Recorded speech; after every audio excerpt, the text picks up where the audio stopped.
अस्सलाम वालेकुम दोस्तों, कैसे? उम्मीद है आप सब ठीक खैरियत तो मज़े में होंगे। आज का वीडियो यही है कि एसी जब सब सही है, सेटिंग मेटिंग सब कुछ ओके है और इसका ना कूलिंग या ना हीटिंग कर रहा है और कुछ एरर भी नहीं दे रहा, तो इसका क्या मसला हो सकता है। आज इस पर डिस्कस करेंगे, आप लोगों को समझाएंगे, दिखाएंगे और आप लोग इंशाल्लाह इसको समझ के आपको कुछ फ़ायदा मिलेगा इस वीडियो से। पिछले वीडियो में हमने रिमोट का सेटिंग के बारे में बताया था कि रिमोट से क्या गलती करता है, लेकिन आप लोगों ने वही वीडियो नहीं देखी, तो वो वीडियो का लिंक मैं डिस्क्रिप्शन पे दूंगा, आप लोग वो वीडियो भी देख सकते हो अगर आपका रिमोट में सेटिंग सही तरीके से नहीं समझते हैं। आज का वीडियो इसमें बताएंगे और बनाएंगे कि आपका एसी है, आपने स्टार्ट किया, रिमोट का सेटिंग भी सही किया, अभी रूम का टेम्परेचर तकरीबन 15 या 10 है और ठंडी है और आप इसने 30 पे 32 पे रख दिया और एसी जो है ब्लोअर स्टार्ट हो गया और हीटिंग नहीं कर रहा। सब सेटिंग सही है, सब ओके है और डिस्प्ले पे कुछ एरर भी नहीं दे रहा, तो इसका क्या मसला हो सकता है। अभी कुछ कोड दे रहा है या कुछ एरर दे रहा है तो फिर हमको मालूम हो जाता है कि कुछ मसला है और जो यूज़र है उसको भी पता चलता है कि एसी नहीं चल रहा, वो क्योंकि वो ट्रिप हो जाता है, बिल्कुल खामोश हो जाता है, तो बंदा समझता है कि एसी बिल्कुल सही में ख़राब है। अभी जब ऐसा हो जाता है तो आदमी कंफ्यूजन में होता है कि यार एसी तो सब चल रहा है लेकिन हीटिंग क्यों नहीं कर रहा। तो इसमें यही छोटा सा मसला होता है। इसमें यही मसला होता है कि अभी हमने रिमोट का सेटिंग सब किया और एसी स्टार्ट किया, ब्लोअर स्टार्ट हो गया, डिस्प्ले पे टेम्परेचर 32 है, फिर भी एसी हीटिंग नहीं कर रहा। तो इसमें मसला है कि इनडोर के रूम टेम्परेचर का सेंसर जो है वो ख़राब होता है।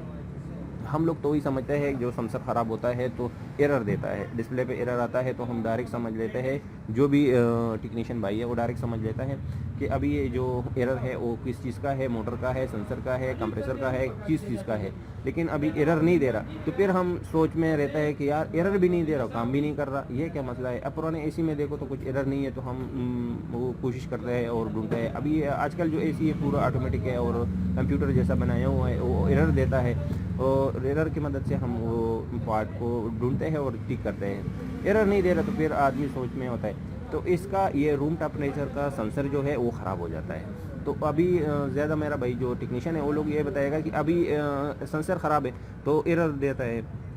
जब भी सेंसर ख़राब मुकम्मल कट हो जाता है तो एरर देता है। अभी टेम्परेचर सही है और लेकिन एरर नहीं दे रहा और सेंसर ख़राब है, तो ऐसा क्यों? ऐसा इसमें यही है कि सेंसर जब भी थोड़ा थोड़ा काम कर देता है तो हमको एरर नहीं मिलता, जब वो मुकम्मल ख़राब हो जाता है और कट हो जाता है तो हमको एरर मिलता है, जो डिस्प्ले पे एरर आता है। अभी मतलब एक सेंसर है वो उसका मतलब ख़राब किस तरीके से हो गया। अभी सेंसर लगाया हुआ है वो भी जो भी रूम का टेम्परेचर मालूम करता है, फिर रिसीवर को देता है जो अभी रूम का टेम्परेचर इतना है, बाद में वो उस पर वो अपना प्रोसेस करेगा, फिर कंप्रेसर को ब्लोअर को स्टार्ट करता है। अभी हमने सेंसर को ख़राब क्यों बोला कि हाँ सेंसर इसलिए ख़राब है कि उसका जो अंदर का जो होम जो मतलब तरीक़ाकार है वो रिसीवर तक सही तरीका नहीं पहुंचाता, वो सही जवाब नहीं देता कि रूम का टेम्परेचर कितना है। अभी हमने रूम का टेम्परेचर 30 पे रखा, सेंसर जब रिसीवर को बोलेगा, मदरबोर्ड को बोलेगा कि अभी रूम का टेम्परेचर तकरीबन 15 है और हमने दिया है 30, तो एसी स्टार्ट होगा, कंप्रेसर स्टार्ट होगा और हीटिंग स्टार्ट हो गया, कमरा गर्म हो जाएगा।